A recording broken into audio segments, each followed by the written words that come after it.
Hello again. Welcome to another episode of Abikela's View. My name is Abikela Makinde. On today's episode, I will start by giving you guys a gist. So a couple of months ago, I was in the hospital. I had a surgery.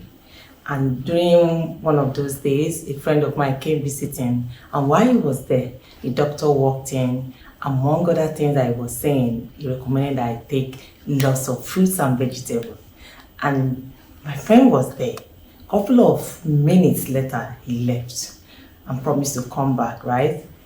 So when he came back, to my surprise, he didn't come back with fruits or even vegetable. And I was like, what? Why did you not come back with vegetable or fruits? You know, I was disappointed. I was angry to say the least, but I didn't express it to him that day. I kept it to myself until when I got back home. And I called him up and I'm like, I couldn't believe what you did back then in the hospital.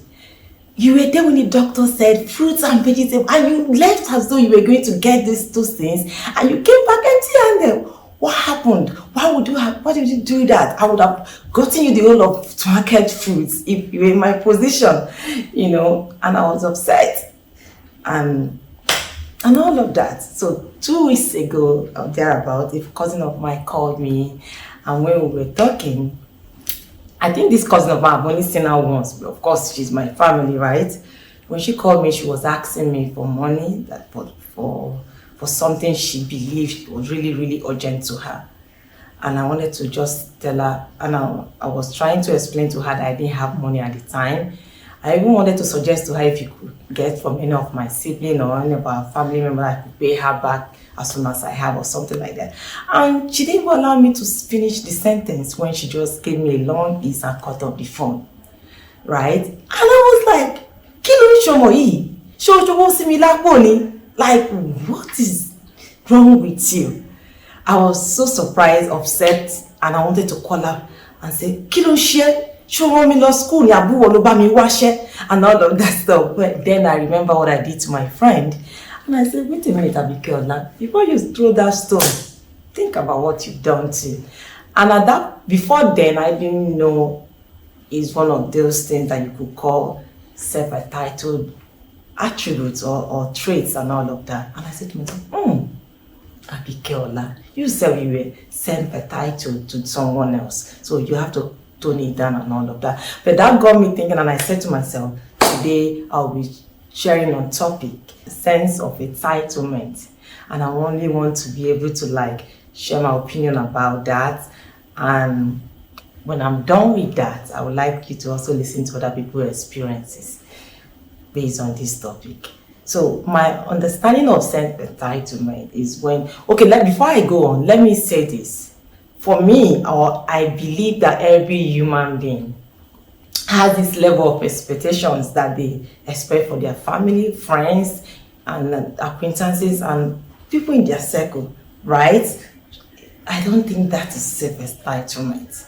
I think it's self-entitlement when you are putting unrealistic demands on these people, telling them you have to, or maybe when you are feeling like you are the center of the universe, whatever it is that you ask for, you must get it, or you are putting unnecessary pressure on people to get you what is it that you need. It's right, that tone of urgency. I need it now, it's very, very important. I can just get, like my cousin was making me feel that she needed this because she just got a job, she needed to go to her school to get her original certificate the next day. Where was I supposed to get the money for just like that? Do you understand? With this economy, where was I supposed to get that one from? So I think we all have this level of expectations from our loved ones, like I said earlier. However, we should be careful not to overdo it. We should be careful when you're making these demands, especially the unrealistic ones on our loved ones, right? So that's what I want to share today. And I also believe that self-entitlement is this me. It has to be me. It has to be my way or no other way. You have to get it for me now, or no, I'm not even waiting. If you don't get it to me, for me now, we are done. That kind of stuff. I think we should work on that because you really don't know what people are going through. You might be making those demands on them, and you've not really without taking your time to understand or even to check on them to know what they are dealing with at that point. Do you understand? I think we should watch our behaviors, our characters, the way we relate to other people, the way we relate to our loved ones, our families, our parents. I think the only person I have the right to demand things from has to be my husband and my parents, because I think to an extent they are responsible for me. Is that wrong to say? I don't think so. I think to an extent they are responsible for the things that I need, right? So, but when you are not demanding those things, especially the unrealistic ones, like I said, from people that are not your parents or your husband or your wife and all of that, it might not just be a good thing to do to you, other people.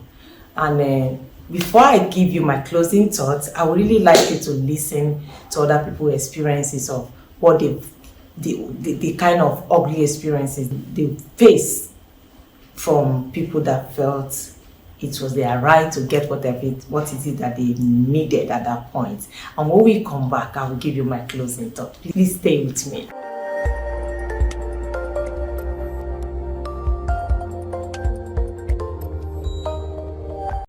Self-entitlement, Nigeria, is something we run into every day, all aspects of life. It has happened to me, just like it has happened to a lot of people, several locations. But there's one particular one I will not forget. One, because the people involved, or person involved as it were very, very close. Family members, not family related by blood, but because we're so close. People that we can, go to their bedroom, get to their house, go to the bedroom, same thing, vice versa, cook in my kitchen. We're that close, even though we're not related by blood. And they had kids, of course.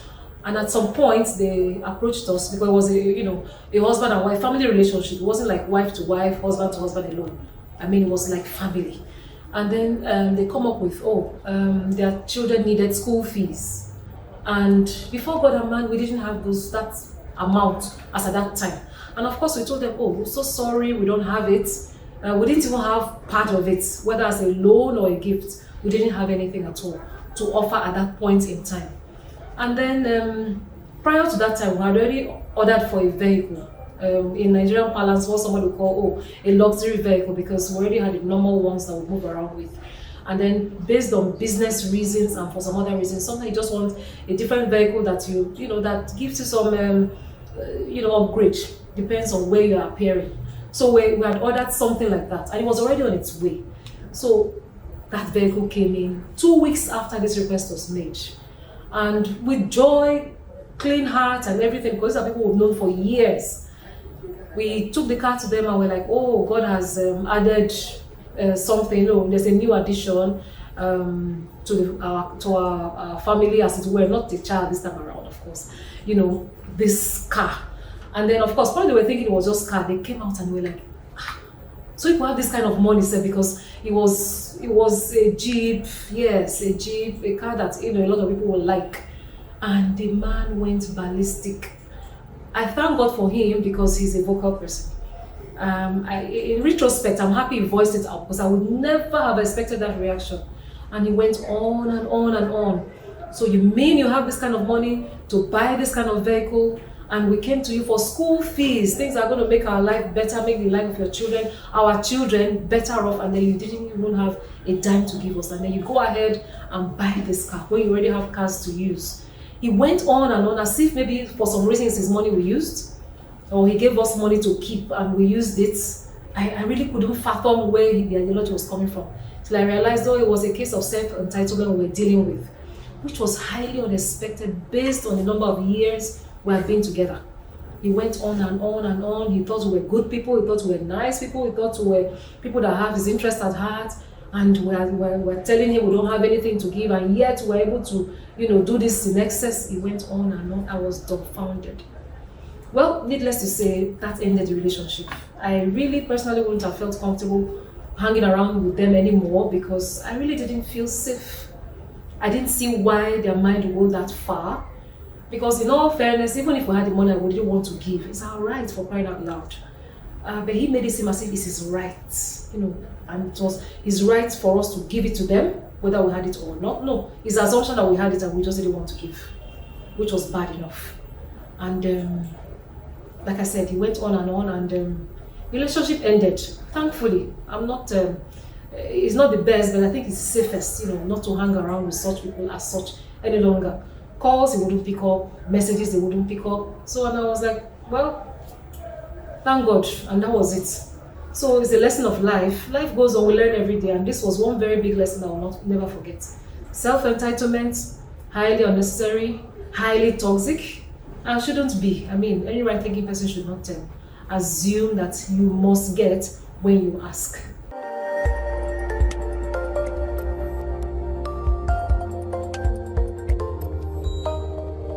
Self-entitlement, as we all know, some people sometimes try to abuse it because they believe it is their right and it's a favor and their entitlement, and by so doing, they will go a long way to tell you maybe this is what they need, and if eventually you deny them or deprive them of that, it will cause enmity between you and them. Like my own case, I have a friend of my wife, that is the family friend, but mostly closer to my wife than I.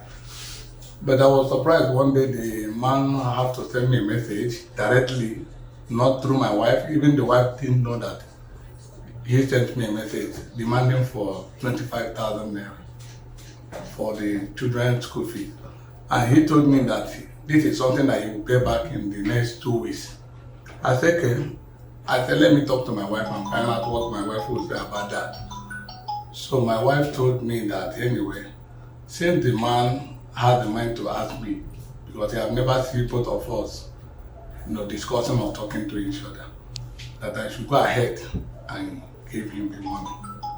But it was so unfortunate that I was not having much money then, but because of the kind of person that demanded the money, I had to send that money immediately. But when it was 1 month, after 2 weeks, 3 weeks, 1 month passed, I just let me make a request of this money back from the man. Immediately I sent the man that message. The man gets angry over that. He told me that anyway, if it's for that money, that he will send it back to me. I was not asking my wife, what's the problem? Does he think that I'm not supposed to request for that money again or what? But to cut the long story short, like after 2 days, the man paid the money. After paying the money, then enmity became between my own family and his own family. Whenever he sees me or the wife sees my wife, none of them talk to each other. And even till death, the wife never even told my wife that my friend, my husband even made a request from their husband as in requesting for a help or thereabout. I noticed that it is something that when you do, like me, I don't believe that if you have, you give. When you don't have, it's better you tell the person, I don't have it now. If it will cause enmity between you and that person, let it be.